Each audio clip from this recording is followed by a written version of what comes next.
Assalamu alaikum students, I'm Dr. Alisha and you are watching my YouTube channel Alisha Talks। आज के lecture में हम पढ़ने जा रहे हैं फर्स्ट ईयर की इंग्लिश की बुक 3 की poem number 10 the hollow man.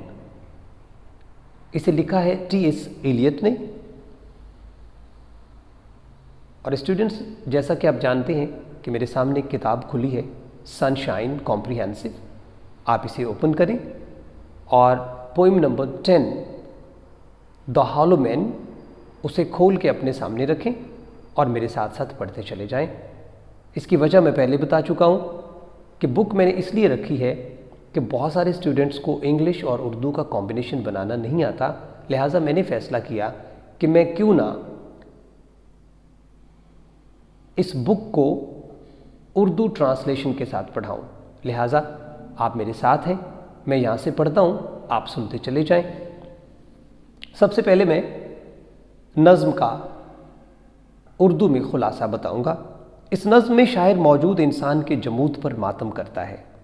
मौजूदा दौर का इंसान बेकारी की ज़िंदगी गुजार रहा है। वो जिस्मानी और रूहानी तौर पर मफलूज है। वो अपने उन असलाफ के नक्श कदम पर नहीं चलता जो बाअमल थे। ये नज़्म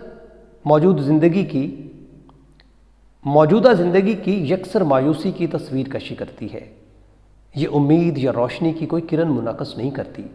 शायर कहता है कि आज के दौर के इंसान खोखले हैं। वो एक दूसरे के सहारे बेजान चीज़ों की मानिंद खड़े हैं। उनके दिमाग में भूसा भरा हुआ है। उनकी आवाज़ों में तासीर नहीं, उनमें जज्बे की सच्चाई नहीं, उनकी शक्लें और आमाल बेढंगे हैं। उनमें कहीं कोई हुस्न और तवाज़ुन नज़र नहीं आता। उनकी ताकत मफलूज है। उनमें अमल की वो शिद्दत नहीं जो उनके असलाफ में थी। बस ये खोखले और भुस भरे आदमी हैं। अब हम इस नज़्म का पहला स्टेंजा पढ़ेंगे, फिर उसके बाद रेफरेंस और फिर कॉन्टेक्स्ट। तो आइए नज़्म को स्टार्ट करते हैं। We are the hollow man, हम खोखले आदमी हैं। हॉलो का मतलब है खोखले। वी आर स्टफ्ड मैन, हम भुस भरे आदमी हैं। लीनिंग टुगेदर, एक दूसरे के सहारे खड़े हैं। Head piece filled with straw, दिमाग तिनकों से भरा है। अलास, हाय अफसोस। रेफरेंस में जैसा कि आप पहले ही जानते हैं, लिखते हैं कि the lines have been taken from the poem the hollow man by T.S. Eliot. ये सतूर T.S. एलियट की नज़्म द हॉलो मैन से ली गई हैं। उसके बाद context, the poem shows the inactivity of modern man. नज़्म जदीद इंसानों की बेअमली को जाहिर करती है, दिखाती है। द लैक फेथ, उनमें अकीदे की कमी है। दे टॉक इन विस्पर्स, वो सरगोशियों में बातें करते हैं। They lack spirit, will and strength. They lack spirit, उनमें जज्बे की कमी है। विल, इरादे की कमी है। एंड स्ट्रेंथ, और ताकत की कमी है। They do not follow the man of action, वो बाअमल इंसानों की पैरवी नहीं करते। ये था इसका कॉन्टेक्स्ट। अब चलते हैं स्टैंजा नंबर 1 की एक्सप्लेनेशन की तरफ। The poem is a sort of dramatic monologue. ये नज़्म ड्रामाई खुद कलामी की तरह है। ड्रामेटिक ड्रामाई और मोनोलॉग खुद कलामी, खुद से बातें करना। A group of hollow man stand together, खोखले आदमियों का एक ग्रोह इकट्ठे खड़ा है। They do not have enough force, उनमें इतनी ताकत नहीं है टू स्टैंड स्ट्रेट कि वो सीधे खड़े हो जाएं। They are just leaning against each other, वो सिर्फ एक दूसरे का सहारा लिए हुए हैं। They are just leaning against each other, वो एक दूसरे को पकड़ के खड़े हैं, एक दूसरे का सहारा लेके खड़े हैं। Their bodies and voices are dry, उनके जिस्म और आवाजें खुश्क हैं। Not the paradox, the hollow man are stuffed. Note the paradox. अब तजाद देखें। पैराडॉक्स का मतलब है तजाद। और नोट देखें, गौर करें, the hollow man are stuffed, खोखले आदमी भरे हुए हैं। But in both senses whether they are hollow और स्टफ्ड, लेकिन दोनों हवालों से, चाहे खोखले हो या भुस भरे, they lack soul, spirit and strength, उनमें जोश, जज्बा और ताकत नहीं है। दे लैक, उनमें कमी है। सोल, स्पिरिट एंड स्ट्रेंथ, जज्बे की, जोश की और ताकत की। Their heads are filled with straw, उनके दिमाग भूसे से भरे हुए हैं। Worthless dry stems and grass, बेवकत खोखले तिनकों और घास के साथ। वर्थलेस ड्राई स्टेम्स का मतलब है बेवकत खुश्क तिनके, एंड ग्रास और घास से भरे हुए। The word straw introduces the image of dryness. लफ्ज स्ट्रॉ यानी कि तिनका या भूसा सूखेपन का तस्वुर मुतारफ करवाता है। स्टैंजा नंबर 2 की तरफ चलते हैं, यानी कि लाइन नंबर 5 से 10 तक। On dried voices when we whisper together, हमारी खोखली आवाजें, व्हेन जब, वी विस्पर हम सरगोशियां करते हैं, टुगेदर हम इकट्ठे सरगोशियां करते हैं, आर क्वाइट एंड मीनिंगलेस, तो वो बड़ी खामोश और बेमानी हो जाती हैं। A wind in dry grass, जैसे खुश्क घास पर हवा। A wind in dry grass, जैसे खुश्क घास पर हवा। और rats feet over broken glass, या फिर चूहों के टूटे हुए शीशों के ऊपर चलने की आवाज, या किसी टूटे हुए शीशे पर चूहों के पांव की आवाज की तरह। इन आर ड्राई सेलर, हमारे खाली तहखाने में। सेलर का मतलब यहां पे क्या है? तहखाना।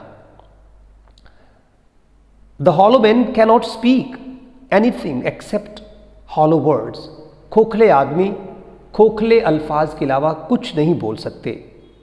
इन हॉलो वॉइसेस, खोखली आवाजों में। दे कैनॉट टॉक ब्लंटली, वो खुल्लम खुल्ला नहीं बोल सकते। ब्लंटली, खुल्लम खुल्ला। They can whisper only, they can whisper only, वो सिर्फ सरगोशियां कर सकते हैं। Their whispers are even meaningless, हत्ता कि उनकी सरगोशियां बेमानी हैं। एंड यूजलेस और बेफायदा। Their whispers sound like the sound produced by wind, उनकी सरगोशियां ऐसे आवाज देती, साउंड आवाज देती, लाइक द साउंड, उस आवाज की तरह, प्रोड्यूस्ड बाय विंड, जो हवा पैदा करती है, ब्लोइंग थ्रू ड्राई ग्रास, सूखी घास में चलते हुए। यानी उनकी सरगोशियों की आवाज ऐसी आवाज की तरह है जो सूखी घास में हवा के चलने की आती है। ऑन देयर विस्पर्स साउंड, उनकी सरगोशियों की आवाज, और देयर विस्पर्स या फिर उनकी सरगोशियां, sound like the sound produced by rats, उन चूहों की आवाजों की तरह आवाज पैदा करती हैं। Creeping over the broken pieces, जो टूटे हुए टुकड़ों पे चलते हैं, ऑफ ग्लास, शीशों के, in the dry and dark cellar, तारीक और खुश्क तहखाने में। अब स्टूडेंट्स चलते हैं लाइन नंबर 11 और 12 की तरफ। Shape without form, shape without form. हाँ, उनकी शक्लें बेशक्ल हैं। शेड विदाउट कलर, उनके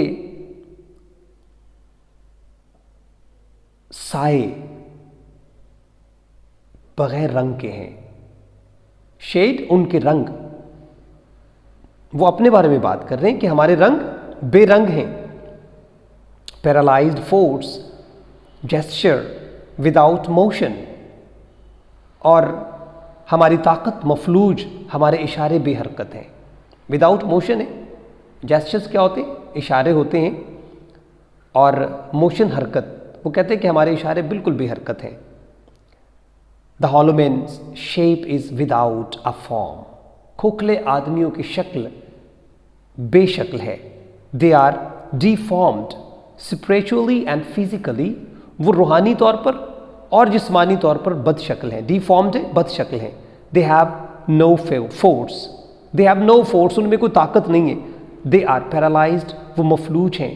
दे pose to do something but their gestures are motionless, वो कुछ करने का दिखावा करते हैं, पोज करते, लेकिन उनकी हरकत आर मोशनलेस एंड स्टिल, वो बिल्कुल साकत और जामद हैं।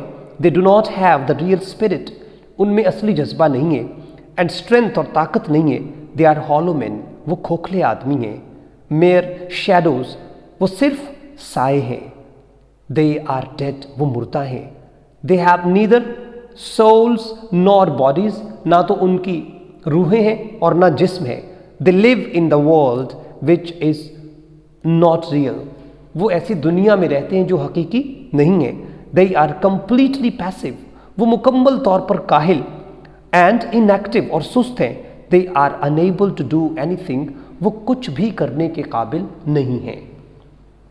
अब चलते हम लास्ट स्टैंजा की तरफ। Those who have crossed, वो जो जा चुके हैं, वो जो मर चुके हैं, with direct eyes to death's other kingdom, मौत की आंखों में आंखें डालकर और दूसरी सल्तनत में जा चुके हैं, मौत की दूसरी वादी में जा चुके हैं। रिमेंबर अस, वो हमें याद करते हैं, इफ एट ऑल, अगर कभी करें तो, not as lost violent, not as lost violent souls, अगर कभी याद करें भी तो हमें इंतहाई, नॉट एज लॉस्ट, इंतहाई वायलेंट, बहादुरों की तरह, सोल्स जो बहादुर रूहें थी उनकी तरह याद नहीं करते, but only as the hollow man, बल्कि सिर्फ खोखले आदमियों के तौर पे याद करते हैं। As the hollow man, the stuffed man, खोखले आदमियों की तरह, भुस भरे आदमियों की तरह। The people who had already died, जो लोग पहले ही मर चुके हैं, वर एक्टिव एंड एनर्जेटिक, वो बड़े तेज और मुस्तअद थे, तवाना थे।